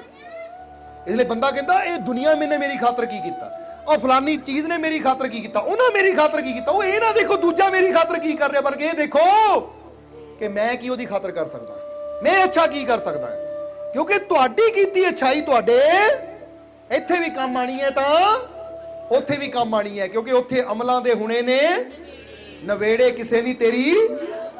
ਇਸ ਲਈ ਸੋਚੋ ਜ਼ਰਾ, ਇਸ ਸ਼ਲੋਕ ਅੰਦਰ ਇਹੀ ਚੀਜ਼ ਦੱਸੀ ਗਈ ਹੈ ਕਿ ਤੇਰੇ ਭਾਣੇ ਜੋ ਵੀ ਕਰੇ ਭਲਾ ਬੁਰਾ ਸੰਸਾਰ, ਕਿ ਦੂਜਾ ਭਲਾ ਕਰੇ ਦੂਜਾ ਬੁਰਾ ਕਰੇ ਉਹ ਉਹਦੀ ਕਰਨੀ ਹੈ। ਨਾਰਾਇਣ ਤੂੰ ਬੈਠ ਕੇ ਆਪਣਾ ਭਵਨ ਬੁਹਾਰ। ਭਵਨ ਕਹਿੰਦੇ ਘਰ ਨੂੰ, ਬੁਹਾਰੀ ਦਾ ਮਤਲਬ ਹੁੰਦਾ ਝਾੜੂ ਲਾ। ਤੂੰ ਆਪਣੀ ਕਰਨੀ ਨੂੰ ਦੇਖ ਕਿ ਤੇਰੇ ਅੰਦਰ ਜਿਹੜੀਆਂ ਕਮੀਆਂ ਮੈਂ ਇਹਨਾਂ ਨੂੰ ਸਾਫ਼ ਕਰਾਂ, ਦੂਜਾ ਕੀ ਕਰਦਾ ਮੈਨੂੰ ਉਹਦੇ ਨਾਲ ਕੋਈ ਮਤਲਬ ਨਹੀਂ। ਮੈਂ ਆਪਣੇ ਘਰ ਨੂੰ ਸਾਫ਼ ਰੱਖਣਾ ਹੈ, ਮੈਂ ਆਪਣੀ ਕਰਨੀ ਨੂੰ ਸਾਫ਼ ਰੱਖਣਾ ਹੈ, ਕਿਉਂਕਿ ਜਦ ਵੀ ਮੈਨੂੰ ਫਲ ਮਿਲਣਾ ਮੇਰੀ ਆਪਣੀ ਕਰਨੀ ਦਾ ਮਿਲਣਾ ਹੈ। ਜਦੋਂ ਮੈਂ ਕਿਸੇ ਨਾਲ ਅੱਛਾ ਕਰਦਾ ਆ ਤਾਂ ਦੁਨੀਆ ਮੰਨੇ ਨਾ ਮੰਨੇ, ਦੁਨੀਆ ਜਾਣੇ ਨਾ ਜਾਣੇ, ਪਰ ਇੱਕ ਤਾਕਤ ਹੈ ਜੋ ਜਾਣ ਵੀ ਰਹੀ ਹੈ, ਦੇਖ ਵੀ ਰਹੀ ਹੈ ਕਿ ਬੰਦਾ ਅੱਛਾ ਕਰ ਰਿਹਾ ਹੈ, ਤਾਂ ਜਿੰਨੇ ਵੀ ਫਲ ਹੈ ਨਾ ਇਹ ਉਹਦੀ ਤਰਫੋਂ ਮਿਲਣੇ ਆ, ਬੰਦੇ ਦੀ ਤਰਫੋਂ ਨਹੀਂ। ਇਹ ਗੱਲ ਹਮੇਸ਼ਾ ਯਾਦ ਰੱਖੋ। ਸਮਝ ਆ ਰਹੀ ਕਿ ਨਹੀਂ? ਤਾਂ ਹੀ ਤਾਂ ਨਿਊਟਨ ਦਾ ਤੀਸਰਾ ਨਿਯਮ, ਜਿਹੜੇ ਇੱਥੇ ਬੱਚੇ ਸਾਇੰਸ ਨਾਲ ਜੁੜੇ ਹੋਏ ਬੈਠੇ ਹੈ, ਉਹਨਾਂ ਨੂੰ ਪਤਾ ਹੋਏਗਾ ਕਿ ਨਿਊਟਨ ਦਾ ਤੀਸਰਾ ਨਿਯਮ ਕੀ ਹੈ ਕਿ ਹਰ ਕਿਰਿਆ ਦੀ ਪ੍ਰਤੀਕਿਰਿਆ ਹੁੰਦੀ ਹੈ। ਇਹਦਾ ਮਤਲਬ ਕੀ ਹੈ? ਜੈਸਾ ਅਸੀਂ ਕਰਨਾ ਹੈ ਵੈਸਾ ਸਾਡੇ ਵੱਲ ਰਿਟਰਨ ਹੋ ਕੇ ਆਣਾ ਹੀ ਹੈ। ਜੋ ਵੀ ਅਸੀਂ ਕੰਮ ਕਰਦੇ ਆ ਉਹ ਕਹਿੰਦੇ ਬੰਦਾ ਕਰੇ ਨਾ ਕਰੇ, ਯਾਨੀ ਉਹਦਾ ਰਿਜ਼ਲਟ ਦੇਵੇ ਨਾ ਦੇਵੇ, ਇਹ ਕੁਦਰਤ ਦਾ ਨਿਯਮ ਹੈ ਕਿ ਜੋ ਵੀ ਅਸੀਂ ਕਰਨਾ ਆ ਉਹ ਸਾਡੇ ਵੱਲ ਆਣਾ ਹੀ ਹੈ। ਇਸ ਲਈ ਦੂਸਰਾ ਬੁਰਾ ਕਰੇਗਾ, ਬੁਰੀ ਸੋਚ ਰੱਖੇਗਾ ਤਾਂ ਉਹਦੇ ਵੱਲ ਬੁਰਾ ਹੀ ਆਏਗਾ, ਤਾਂ ਜੇ ਤੁਸੀਂ ਅੱਛਾ ਕਰੋਗੇ, ਅੱਛੀ ਸੋਚ ਰੱਖੋਗੇ ਤਾਂ ਤੁਹਾਡੇ ਵੱਲ ਅੱਛਾ ਹੀ ਆਏਗਾ। ਇਹ ਕਦੀ ਹੋ ਹੀ ਨਹੀਂ ਸਕਦਾ, ਕਿਉਂਕਿ ਇਹ ਸਾਇੰਟਿਸਟ ਨਿਊਟਨ ਨੇ ਵੀ ਇਹ ਥਿਉਰੀ ਵਿੱਚ ਮੰਨਿਆ ਹੈ। ਤਾਂ ਹੀ ਤਾਂ ਉਹਦਾ ਤੀਸਰਾ ਨਿਯਮ, ਤੁਸੀਂ ਮੋਬਾਈਲ ਤੇ ਜਾ ਕੇ ਸਰਚ ਕਰੋਗੇ ਨਿਊਟਨ ਦਾ ਤੀਸਰਾ ਨਿਯਮ, ਤਾਂ ਆਪਣੇ ਆਪ ਹੀ ਤੁਹਾਡੇ ਮੂਹਰੇ ਸਾਰੀ ਲਾਈਨ ਆ ਜਾਣੀ ਹੈ ਕਿ ਹਰ ਕਿਰਿਆ ਦੀ ਪ੍ਰਤੀਕਿਰਿਆ ਹੁੰਦੀ ਹੈ। ਇਹਦਾ ਮਤਲਬ ਕੀ ਹੈ? ਇਹਦਾ ਮਤਲਬ ਇਹ ਕਿ ਅਗਰ ਇਧਰੋਂ ਤੁਸੀਂ ਸਮਾਈਲ ਕਰੋਗੇ ਤਾਂ ਅੱਗਿਓਂ ਵੀ ਸਮਾਈਲ ਹੀ ਆਣੀ ਹੈ। ਸਮਝਦੇ ਹੋ ਕਿ ਨਹੀਂ? ਇਧਰੋਂ ਗਾਲੀ ਦਵੋਗੇ ਤਾਂ ਅੱਗਿਓਂ ਵੀ ਗਾਲੀ ਆਣੀ ਹੈ। ਉਹ ਕਹਿੰਦੇ ਇਹੀ ਤਾਂ ਕੰਮ ਹੈ। ਹਾਂ ਇਹ ਵੀ ਫਰਕ ਪੈ ਸਕਦਾ ਹੈ ਕਿ ਤੂੰ ਇੱਕ ਗਾਲੀ ਦੇਵੇਂ ਤਾਂ ਅੱਗਿਓਂ ਚਾਰ ਆ ਜਾਣ। ਸਮਝਦੇ ਹੋ ਕਿ ਨਹੀਂ? ਤੂੰ ਇੱਕ ਸਮਾਈਲ ਦੇਵੇਂ, ਅੱਗੇ ਉਹ 4 ਸਮਾਈਲ ਆ ਜਾਣ। ਕਿਉਂਕਿ ਹੁਣ ਦੇਖੋ, ਇਹ ਇਕੱਲੇ ਬੈਠੇ ਸਮਾਈਲ ਦੇਵਾਂਗੇ ਤਾਂ ਤੁਸੀਂ ਕਿੰਨੇ ਜਣੇ ਬੈਠੇ ਆ, ਤੁਹਾਡੀ ਸਮਾਈਲ ਆਏਗੀ ਕਿ ਨਹੀਂ? ਸਮਝਦੇ ਹੋ ਕਿ ਨਹੀਂ? ਇਹੀ ਤਾਂ ਕਹਿੰਦੇ ਕਿ ਹਰ ਕਿਰਿਆ ਦੀ ਪ੍ਰਤੀਕਿਰਿਆ ਹੁੰਦੀ ਹੈ। ਤਾਂ ਜੇ ਅਸੀਂ ਤੁਹਾਨੂੰ ਘੂਰ ਕੇ ਦੇਖੀ ਜਾਵਾਂਗੇ, ਤੁਸੀਂ ਕਹਿੰਦੇ ਉੱਠ ਕੇ ਚਲੋ ਭਾਈ, ਇੱਥੇ ਤਾਂ ਹੈ ਇਹ ਘੂਰ ਕੇ ਦੇਖੀ ਜਾਂਦੇ। ਕਹਿਣ ਦਾ ਮਤਲਬ ਕੀ ਹੈ? ਪਿਆਰ ਨੂੰ ਪਿਆਰ ਖਿੱਚਦਾ ਕਿ ਨਹੀਂ? ਖੁਸ਼ੀ ਨੂੰ ਖੁਸ਼ੀ ਖਿੱਚਦੀ ਹੈ। ਇਸ ਲਈ ਹਰ ਕਿਰਿਆ ਦੀ ਪ੍ਰਤੀਕਿਰਿਆ ਦਾ ਮਤਲਬ ਹੈ ਕਿ ਅਗਰ ਤੂੰ ਖੁਸ਼ੀ ਚਾਹੁੰਦਾ ਤਾਂ ਦੂਜਿਆਂ ਨੂੰ ਖੁਸ਼ੀ ਦੇਣੀ ਸਿੱਖ, ਤਾਂ ਤੇਰੇ ਵੱਲ ਖੁਸ਼ੀਆਂ ਆਣੀਆਂ ਸ਼ੁਰੂ ਹੋ ਜਾਣਗੀਆਂ। ਜੇ ਤੂੰ ਦੂਜਿਆਂ ਨੂੰ ਕਾਮਯਾਬ ਹੋਣ ਵਿੱਚ ਹੈਲਪ ਕਰੇਗਾ ਤਾਂ ਤੂੰ ਵੀ ਕਾਮਯਾਬ ਹੁੰਦਾ ਚਲਾ ਜਾਏਗਾ। ਜੇ ਤੂੰ ਦੂਜਿਆਂ ਨੂੰ ਸ਼ਾਂਤੀ ਦੇਏਗਾ ਤਾਂ ਤੈਨੂੰ ਵੀ ਸ਼ਾਂਤੀ ਜ਼ਰੂਰ ਮਿਲੇਗੀ। ਜੇ ਤੂੰ ਦੂਜਿਆਂ ਨੂੰ क्षमा ਕਰੇਗਾ ਤਾਂ ਤੈਨੂੰ ਵੀ क्षमा ਜ਼ਰੂਰ ਮਿਲੇਗੀ। ਤਾਂ ਹੀ ਤਾਂ ਬਾਈਬਲ ਦੇ ਅੰਦਰ जीसस क्राइस्ट ने भी किया है कि जो क्षमा करते हैं उन्हें क्षमा किया जाएगा, जो दूसरों पर दया करते हैं उन पर दया की जाएगी। कहते जेड़ा दूजे ਨੂੰ क्षमा करदा है ना, ਤਾਂ ਰੱਬ ਪਤਾ ਕੀ ਕਹਿੰਦਾ ਹੈ ਕਿ ਇਹ ਉਹ ਹੈ ਜਿਹੜਾ ਦੂਜਿਆਂ ਨੂੰ ਮਾਫ ਕਰਦਾ ਸੀ, ਅੱਜ ਮੇਰੇ ਕੋਲ ਆ ਗਿਆ, ਮੈਂ ਵੀ ਇਹਨੂੰ ਮਾਫ ਕਰਦਾ। ਇਹ ਉਹ ਹੈ ਜੋ ਦੂਜਿਆਂ ਤੇ ਦਇਆ ਕਰਦਾ ਸੀ। ਬੇਸ਼ੱਕ ਅੱਜ ਇਹ ਪਾਪੀ ਹੈ, ਬੁਰਾ ਹੈ, ਪਰ ਇਹ ਦੂਜਿਆਂ ਤੇ ਦਇਆ ਕਰਦਾ ਸੀ, ਅੱਜ ਮੈਂ ਇਹ ਤੇ ਦਇਆ ਕਰਦਾ। ਸਮਝਦੇ ਹੋ ਕਿ ਨਹੀਂ? ਕਹਿੰਦੇ ਨੇ ਕਿ ਫਕੀਰ ਦੀ ਦੁਕਾਨ ਸੀ, ਇੱਕ ਮਨਮੁਖੀ ਇਨਸਾਨ ਆਂਦਾ ਸੀ, ਉਹ ਖੋਟਾ ਪੈਸਾ ਦੇ ਕੇ ਸੌਦਾ ਲੈ ਕੇ ਚਲਾ ਜਾਂਦਾ ਸੀ। ਤਾਂ ਫਕੀਰਾਂ ਨੇ ਖੋਟਾ ਪੈਸਾ ਲੈਣਾ, ਉਹਨੂੰ ਦੇਖਣਾ, ਔਰ ਅਲੱਗ ਇੱਕ ਉਹਨਾਂ ਨੇ ਗੁਲਕ ਬਣਾਈ ਸੀ, ਉਹਦੇ 'ਚ ਰੱਖੀ ਜਾਣਾ। ਯਾਨੀ ਜਿਹੜਾ ਉਹਨਾਂ ਖੋਟਾ ਪੈਸਾ ਦੇਣਾ, ਅਲੱਗ ਜਗ੍ਹਾ ਰੱਖੀ ਜਾਣਾ। ਇੱਕ ਦਿਨ ਫਕੀਰ ਕਿਤੇ ਬਾਹਰ ਸੀ ਤਾਂ ਉਹਨਾਂ ਦਾ ਨੌਕਰ ਦੁਕਾਨ ਤੇ ਖੜਾ ਸੀ। ਅੱਜ ਉਹ ਆਦਮੀ ਆਇਆ, ਆ ਕੇ ਖੋਟਾ ਸਿੱਕਾ ਦੇ ਕੇ ਸੌਦਾ ਲਿਆ ਪਹਿਲਾਂ ਉਹਨਾਂ, ਫਿਰ ਖੋਟਾ ਸਿੱਕਾ ਦੇਣ ਲੱਗਾ ਤਾਂ ਨੌਕਰ ਨੇ ਦੇਖਿਆ ਖੋਟਾ ਹੈ, ਵਾਪਸ ਕੀਤਾ, ਕਹਿੰਦਾ ਭਾਈ ਇਹ ਖੋਟਾ, ਲੈ ਜਾ ਵਾਪਸ, ਖਰਾ ਸਿੱਕਾ ਦੇ। ਤਾਂ ਉਹ ਆਦਮੀ ਕਹਿਣ ਲੱਗਾ ਮੈਂ ਤਾਂ ਅੱਗੇ ਉਹ ਫਕੀਰ ਨੂੰ ਇਹੀ ਸਿੱਕਾ ਦੇ ਕੇ ਜਾਂਦਾ ਸੀ, ਅੱਗੇ ਤਾਂ ਮੈਂ ਦੇ ਕੇ ਜਾਂਦਾ ਸੀ, ਅੱਗੇ ਤਾਂ ਕਦੀ ਰੋਕਿਆ ਨਹੀਂ, ਮੈਨੂੰ ਮਨਾ ਨਹੀਂ ਕੀਤਾ, ਅੱਜ ਕਿਉਂ? ਤਾਂ ਉਸ ਲਈ ਕਹਿੰਦਾ ਉਹਨਾਂ ਦੀ ਉਹ ਜਾਣਨ, ਪਰ ਮੈਨੂੰ ਆਖਿਆ ਹੈ, ਮੈਨੂੰ ਪਤਾ ਹੈ ਖੋਟਾ ਹੈ ਇਹ, ਮੈਂ ਨਹੀਂ ਲੈਂਦਾ, ਖਰਾ ਦੇ। ਹਾਲੇ ਬਹਿਸ ਚੱਲ ਰਹੀ ਸੀ, ਜਦ ਨੂੰ ਫਕੀਰ ਆ ਗਏ। ਫਕੀਰ ਆਏ, ਫਕੀਰਾਂ ਨੇ ਜਦੋਂ ਦੇਖਿਆ ਬਹਿਸਦਿਆਂ ਨੂੰ ਕਿ ਇਹ ਤਾਂ ਉਹੀ ਆਦਮੀ ਜਿਹੜਾ ਖੋਟਾ ਸਿੱਕਾ ਦੇ ਕੇ ਜਾਂਦਾ ਹੁੰਦਾ ਸੀ, ਜਦੋਂ ਬਹਿਸ ਹੁੰਦੀ ਦੇਖੀ, ਆਪਣੇ ਨੌਕਰ ਨੂੰ ਕਿਹਾ ਬੇਟਾ ਕੀ ਗੱਲ ਹੋ ਗਈ, ਬਹਿਸ ਕਿਉਂ ਕਰ ਰਿਹਾ ਹੈ? ਉਹਨਾਂ ਕਿਹਾ ਜੀ ਦੇਖੋ ਸਮਾਨ ਲੈ ਰਿਹਾ, ਖੋਟਾ ਸਿੱਕਾ ਦੇ ਰਿਹਾ ਹੈ। ਫਕੀਰ ਕਹਿੰਦੇ ਕੋਈ ਗੱਲ ਨਹੀਂ, ਲੈ ਲੈ, ਖੋਟਾ ਹੈ ਨਾ, ਲੈ ਲੈ, ਕੋਈ ਗੱਲ ਨਹੀਂ। ਕਹਿ ਕੇ ਫਕੀਰ ਨੇ ਉਹਦੇ ਕੋਲੋਂ ਖੋਟਾ ਸਿੱਕਾ ਫੜਿਆ ਔਰ ਉਹਨੂੰ ਕਿਹਾ ਕੋਈ ਗੱਲ ਨਹੀਂ ਭਾਈ, ਮਾਫ ਕਰੀ, ਇਹਨੂੰ ਪਤਾ ਨਹੀਂ ਸੀ, ਅੱਜ ਮੈਂ ਹੈ ਨਹੀਂ ਸੀ ਤਾਂ ਹੋ ਗਿਆ ਹੈ। ਹੁਣ ਉਹ ਆਦਮੀ ਸੌਦਾ ਲੈ ਕੇ ਚਲਾ ਗਿਆ। ਫਕੀਰ ਉਹ ਖੋਟੇ ਸਿੱਕੇ ਨੂੰ ਜਦੋਂ ਬਾਕੀ ਸਿੱਕਿਆਂ 'ਚ ਰੱਖਣ ਲੱਗੇ ਤਾਂ ਆਦਮੀ ਬੋਲਿਆ, ਜਿਹੜਾ ਨੌਕਰ ਸੀ ਬੋਲਿਆ, ਕਹਿੰਦਾ ਮਹਾਰਾਜ ਮੈਨੂੰ ਇੱਕ ਗੱਲ ਨਹੀਂ ਸਮਝ ਆਈ ਕਿ ਤੁਹਾਨੂੰ ਪਤਾ ਨਹੀਂ ਸੀ ਸਿੱਕਾ ਖੋਟਾ ਹੈ? ਫਕੀਰ ਕਹਿੰਦੇ ਸਾਨੂੰ ਪਤਾ ਸੀ ਖੋਟਾ ਸਿੱਕਾ ਹੈ, ਫਿਰ ਤੁਸੀਂ ਇਹ ਖੋਟੇ ਸਿੱਕੇ ਦੇ ਬਦਲੇ ਨੂੰ ਸਮਾਨ ਕਿਉਂ ਦਿੱਤਾ, ਘਾਟਾ ਕਿਉਂ ਖਾਦਾ? ਤਾਂ ਉਸ ਲਈ ਫਕੀਰ ਕਹਿੰਦੇ ਦੋ ਗੱਲਾਂ ਆ ਬੇਟਾ, ਪਹਿਲੀ ਗੱਲ ਇਹ ਹੈ ਕਿ ਮੈਂ ਇਹਦੇ ਕੋਲੋਂ ਖੋਟਾ ਸਿੱਕਾ ਇਸ ਲਈ ਲੈ ਲੈਂਦਾ ਹਾਂ ਤਾਂ ਕਿ ਇਹ ਖੋਟਾ ਸਿੱਕਾ ਕਿਸੇ ਦੂਸਰੇ ਨੂੰ ਦੁਕਾਨਦਾਰ ਨੂੰ ਦੇ ਕੇ ਉਹਦਾ ਕਿਤੇ ਨੁਕਸਾਨ ਨਾ ਕਰੇ, ਕਿਸੇ ਹੋਰ ਦਾ ਨੁਕਸਾਨ ਨਾ ਹੋਵੇ। ਜਰਾ ਸਮਝਣਾ, ਇਹਦੀ ਵੀ ਇਹਨੂੰ ਕੀ ਕਹਿ ਸਕਦੇ ਕਿ ਇਦਾਂ ਦੀ ਭਾਵਨਾ ਕਿਸੇ ਦੂਜੇ ਦਾ ਨੁਕਸਾਨ ਨਾ ਹੋਵੇ। ਔਰ ਫਕੀਰ ਕਹਿੰਦੇ ਦੂਜਾ ਕਾਰਨ ਇਹ ਹੈ, ਖੋਟਾ ਸਿੱਕਾ ਮੈਂ ਇਸ ਲਈ ਲੈ ਲੈਂਦਾ ਹਾਂ ਕਿ ਕੱਲ ਨੂੰ ਮੈਂ ਮਰ ਕੇ ਰੱਬ ਦੇ ਘਰ ਜਾਣਾ ਹੈ। ਜਦੋਂ ਮੈਂ ਰੱਬ ਦੇ ਘਰ ਜਾਊਂਗਾ ਨਾ, ਤਾਂ ਜੇ ਰੱਬ ਉੱਥੇ ਕਹੇਗਾ ਕਿ ਤੇਰੇ ਅੰਦਰ ਆਹ ਕਮੀਆਂ ਹੈ, ਤੇਰੇ ਅੰਦਰ ਆਹ ਖੋਟ ਹੈ, ਤੇਰੇ ਅੰਦਰ ਆਹ ਖੋਟ ਹੈ, ਆਹ ਕਮੀ ਹੈ, ਤਾਂ ਮੈਂ ਵੀ ਰੱਬ ਨੂੰ ਕਹੂੰਗਾ ਹੇ ਰੱਬਾ, ਜਦ ਮੈਂ ਉਸ ਇਨਸਾਨ ਦਾ ਖੋਟਾ ਸਿੱਕਾ ਕਬੂਲ ਕਰ ਸਕਦਾ ਹੈ, ਆਪਣੇ ਕੋਲ ਰੱਖ ਸਕਦਾ, ਤਾਂ ਕੀ ਤੂੰ ਰੱਬ ਹੋ ਕੇ ਮੇਰੇ ਖੋਟ ਕਬੂਲ ਕਰਕੇ ਮੈਨੂੰ ਨਹੀਂ ਆਪਣੇ ਕੋਲ ਰੱਖ ਸਕਦਾ?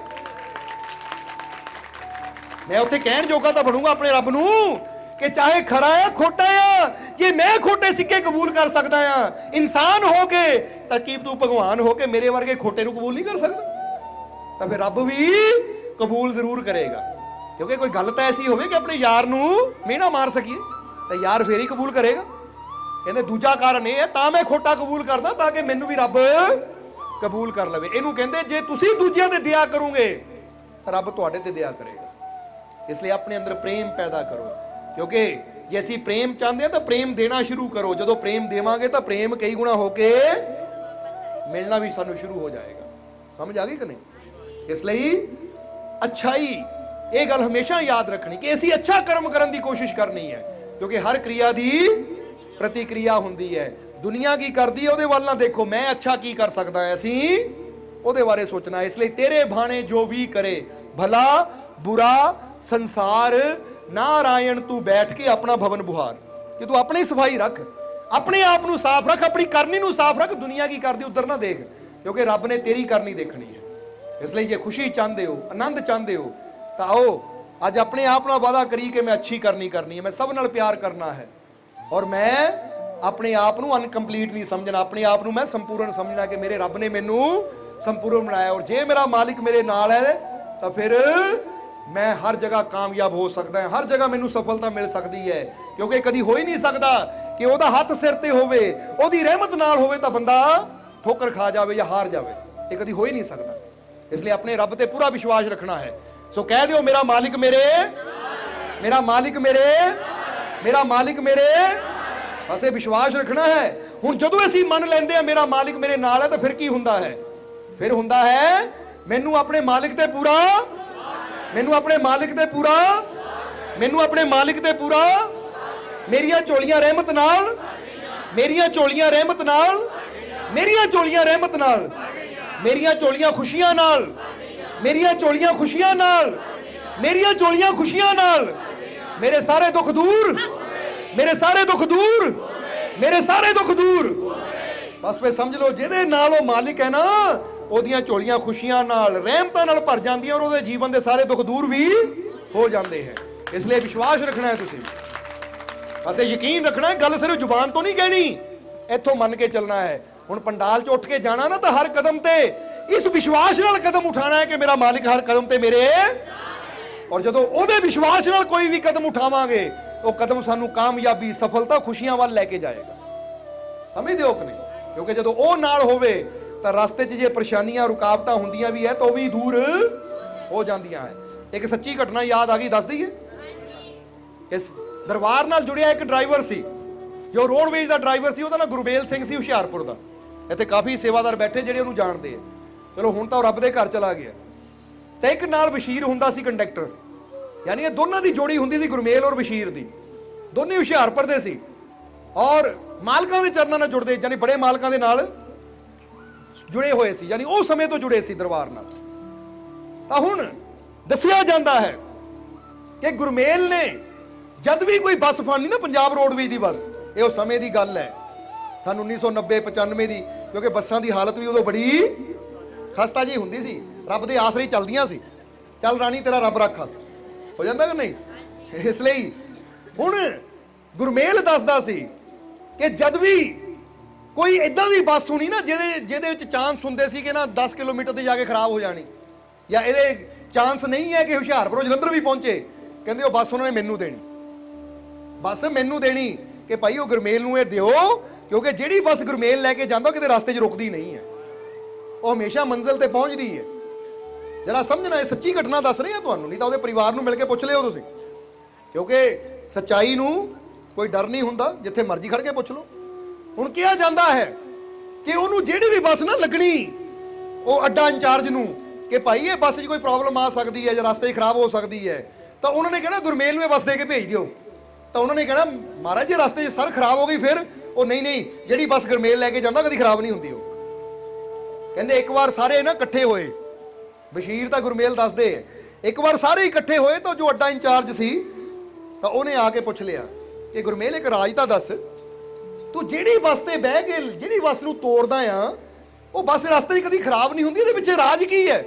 ਕੋਈ ਹੋਰ ਡਰਾਈਵਰ ਲੈ ਜਾਵੇ ਤਾਂ ਕਦੀ ਨਸਰਾਲੇ ਜਾ ਕੇ ਬ੍ਰੇਕ ਲੱਗ ਜਾਂਦੀ ਹੈ, ਕਦੀ ਆਦਮਪੁਰ ਵੀ ਨਹੀਂ ਪਹੁੰਚਦੀ ਬੱਸ, ਰਸਤੇ ਹੀ ਖਰਾਬ ਹੋ ਜਾਂਦੀ ਹੈ, ਪਰ ਤੂੰ ਜਿਹੜੀ ਬੱਸ ਲੈ ਕੇ ਜਾਂਦਾ, ਖਰਾਬ ਨੂੰ ਵੀ ਲੈ ਜਾਵੇਂ ਤਾਂ ਉਹ ਵੀ ਸਹੀ ਸਲਾਮਤ ਮੰਜ਼ਿਲ ਤੇ ਪਹੁੰਚ ਜਾਂਦੀ ਹੈ, ਰਾਜ ਕੀ ਹੈ? ਤਾਂ ਉਸ ਵੇਲੇ ਗੁਰਮੇਲ ਨੇ ਹੱਥ ਜੋੜ ਕੇ ਕਿਹਾ ਕਿ ਸਰ ਇਹ ਰਾਜ ਕੋਈ ਮੇਰਾ ਨਹੀਂ ਹੈ, ਦਰਅਸਲ ਮੈਂ ਜਦ ਵੀ ਬੱਸ ਦੀ ਸੀਟ ਤੇ ਬਹਿੰਦਾ ਆ ਨਾ, ਤਾਂ ਇੱਕ ਪ੍ਰਾਰਥਨਾ ਕਰਕੇ ਬਹਿੰਦਾ ਆ ਆਪਣੇ ਮਾਲਿਕ ਅੱਗੇ, ਕਹਿ ਮਾਲਿਕ ਮੈਂ ਤਾਂ ਸਿਰਫ ਇਹ ਬੱਸ ਦੀ ਸੀਟ ਤੇ ਬੈਠਾ ਹੈ, ਚਲਾਣੀ ਤੂੰ ਹੈ। ਸਮਝਦੇ ਹੋ ਕਿ ਨਹੀਂ? ਕਿਉਂਕਿ ਜਿਹਦਾ ਸੰਤ ਦਾਦੂ ਦਿਆਲ ਨੇ ਕਿਹਾ, ਕਰੇ ਕਰਾਵੇ ਸਾਈਆਂ ਜਿਨ ਹੋ ਦਿਆ ਵਜੂਦ, ਦਾਦੂ ਬੰਦਾ ਬੀਚ ਹੈ ਸ਼ੋਭਾ ਕੋ ਮਾਯੂਦ, ਕਿ ਕਰਨ ਕਰਾਉਣ ਵਾਲਾ ਉਹ ਸਾਈਂ ਹੈ, ਬੰਦੇ ਦੀ ਤਾਂ ਸ਼ੋਭਾ ਹੋ ਜਾਂਦੀ, ਉਹ ਬੰਦਾ ਕਰ ਗਿਆ, ਨਹੀਂ ਤਾਂ ਤਾਕਤ ਉਹਦੀ ਅੰਦਰ ਉਹ ਚੱਲਦੀ ਹੈ ਤਾਂ ਫੇਰ ਹੀ ਬੰਦਾ ਕਰਦਾ, ਜੇ ਉਹਦੀ ਤਾਕਤ ਨਾ ਹੋਵੇ ਤਾਂ ਬੰਦੇ ਨੇ ਕੀ ਕਰਨਾ? ਸਮਝਦੇ ਹੋ ਕਿ ਨਹੀਂ? ਤਾਂ ਗੁਰਮੇਲ ਨੇ ਵੀ ਦੱਸਿਆ ਕਿ ਮੈਂ ਜਦ ਵੀ ਬੱਸ ਦੀ ਸੀਟ ਤੇ ਬਹਿੰਦਾ ਆ, ਸਟੀਅਰਿੰਗ ਗੱਡੀ ਸਟਾਰਟ ਕਰਨ ਤੋਂ ਪਹਿਲਾਂ ਮੈਂ ਇੱਕੋ ਹੀ ਬੇਨਤੀ ਕਰਦਾ ਕਿ ਮਾਲਕ ਸਰੀਰ ਜ਼ਰੂਰ ਮੇਰਾ ਬੈਠਾ ਹੈ, ਪਰ ਚਲਾਣੀ ਤੁਸੀਂ ਹੈ, ਮੰਜ਼ਿਲ ਤੇ ਸਹੀ ਸਲਾਮਤ ਤੁਸੀਂ ਲੈ ਕੇ ਜਾਣੀ ਹੈ, ਔਰ ਸਹੀ ਸਲਾਮਤ ਲਿਆਣਾ ਵੀ ਤੁਸੀਂ ਹੈ, ਕਿਉਂਕਿ ਮੈਂ ਸਭ ਕੁਝ ਤੁਹਾਡੇ ਹਵਾਲੇ ਛੱਡ ਕੇ ਜਾ ਰਿਹਾ। ਔਰ ਜਦੋਂ ਚੀਜ਼ ਰੱਬ ਦੇ ਹਵਾਲੇ ਕਰ ਦਿੱਤੀ ਜਾਵੇ ਤਾਂ ਫਿਰ ਰੱਬ ਵੀ ਕਹਿੰਦਾ ਹੈ ਕਿ ਜਿਹੜੀ ਚੀਜ਼ ਤੂੰ ਮੇਰੇ ਹਵਾਲੇ ਕਰਕੇ ਚੱਲ ਰਿਹਾ ਨਾ, ਤਾਂ ਫਿਰ ਰੁਕਣ ਮੈਂ ਵੀ ਨਹੀਂ ਦਿੰਦਾ। ਜਰਾ ਸਮਝਣਾ ਸਾਰਿਆਂ। ਹੁਣ ਜਰਾ ਤੁਸੀਂ ਸੋਚੋ, ਜੇ ਰੱਬ ਦੇ ਹਵਾਲੇ ਇੱਕ ਬੱਸ ਛੱਡ ਕੇ ਬੱਸ ਆਪਣੀ ਮੰਜ਼ਿਲ ਤੇ ਪਹੁੰਚ ਸਕਦੀ ਹੈ, ਤਾਂ ਜੇ ਅਸੀਂ ਆਪਣੇ ਪੂਰੇ ਜੀਵਨ ਨੂੰ ਹੀ ਆਪਣੇ ਰੱਬ ਦੇ ਹਵਾਲੇ ਕਰ ਦੇਵਾਂਗੇ, ਵਿਸ਼ਵਾਸ ਰੱਖਾਂਗੇ, ਤਾਂ ਸਾਡਾ ਜੀਵਨ ਆਪਣੀ ਮੰਜ਼ਿਲ ਤੇ ਕਿਉਂ ਨਾ ਪਹੁੰਚੇ? ਸਾਨੂੰ ਖੁਸ਼ੀਆਂ ਕਿਉਂ ਨਹੀਂ ਮਿਲਣਗੀਆਂ? ਮਿਲਣਗੀਆਂ ਕਿ ਨਹੀਂ? ਕਿਉਂਕਿ ਇੱਥੋਂ ਹੀ ਤਾਂ ਪਤਾ ਲੱਗਦਾ, ਜਿਹੜਾ ਬੱਸ ਨੂੰ ਮੰਜ਼ਿਲ ਤੇ ਪਹੁੰਚਾ ਸਕਦਾ ਹੈ, ਉਹ ਸਾਨੂੰ ਵੀ ਸਾਡੀਆਂ ਖੁਸ਼ੀਆਂ ਦੀਆਂ ਮੰਜ਼ਿਲਾਂ ਤੇ ਜ਼ਰੂਰ ਲਿਜਾ ਸਕਦਾ ਹੈ। ਬਸ ਅੰਦਰ ਪਿਆਰ ਵਿਸ਼ਵਾਸ ਹੋਣਾ ਚਾਹੀਦਾ ਹੈ। ਇਸ ਲਈ ਕੋਈ ਵੀ ਕੰਮ ਕਰੋ ਤੇ ਇਸ ਵਿਸ਼ਵਾਸ ਨਾਲ ਕਿ ਮਾਲਿਕ ਨਜ਼ਰ ਮੈਂ ਆ ਰਿਹਾ, ਪਰ ਕਰਨਾ ਤੂੰ ਹੀ ਹੈ, ਇਹ ਹੁਣਾ ਤੇਰੀ ਰਹਿਮਤ ਨਾਲ ਹੈ, ਇਸ ਲਈ ਮੈਨੂੰ ਕਾਮਯਾਬੀ ਦੇਣਾ ਤੇਰੇ ਹੱਥ 'ਚ ਹੈ। ਮੈਨੂੰ ਪੂਰਾ ਯਕੀਨ ਹੈ ਤੂੰ ਮੇਰੇ ਨਾਲ ਹੈ ਤੇ ਮੈਨੂੰ ਕਾਮਯਾਬੀ ਵੀ ਜ਼ਰੂਰ ਮਿਲੇਗੀ। ਇਸ ਵਿਸ਼ਵਾਸ ਨਾਲ ਤੁਸੀਂ ਕੰਮ ਕਰੋਗੇ ਤਾਂ ਤੁਸੀਂ ਆਪ ਹੈਰਾਨ ਰਹਿ ਜਾਓਗੇ ਕਿ ਜਿਹੜੇ ਕੰਮ ਪਹਿਲਾਂ ਨਹੀਂ ਹੁੰਦੇ ਸੀ, ਉਹਨੂੰ ਕੰਮ ਵੀ ਹੋਣੇ ਸ਼ੁਰੂ ਹੋ ਗਏ। ਤਾਂ ਹੀ ਗੁਰੂ ਕਹਿੰਦੇ ਮਿਹਨਤ ਮੇਰੀ ਤਾਂ ਰਹਿਮਤ। ਜਦੋਂ ਇਨਸਾਨ ਦੀ ਮਿਹਨਤ ਔਰ ਰਹਿਮਤ ਉਹਦੀ ਕੰਮ ਕਰਦੀ ਹੈ ਤਾਂ ਫਿਰ ਨਾਮੁਮਕਿਨ ਵੀ ਮੁਮਕਿਨ ਹੋ ਜਾਂਦਾ ਹੈ। ਇਸ ਲਈ ਵਿਸ਼ਵਾਸ ਰੱਖੋ। ਇਸ ਲਈ ਤਾਂ ਹੀ ਅਸੀਂ ਕਿ ਇੱਥੋਂ ਜਾਣਾ ਆ ਤਾਂ ਹਰ ਕਦਮ ਨਾਲ ਇਹ ਵਿਸ਼ਵਾਸ ਹੋਣਾ ਚਾਹੀਦਾ, ਮੈਂ ਇਕੱਲਾ ਨਹੀਂ ਹਾਂ, ਮੇਰਾ ਮਾਲਿਕ ਮੇਰੇ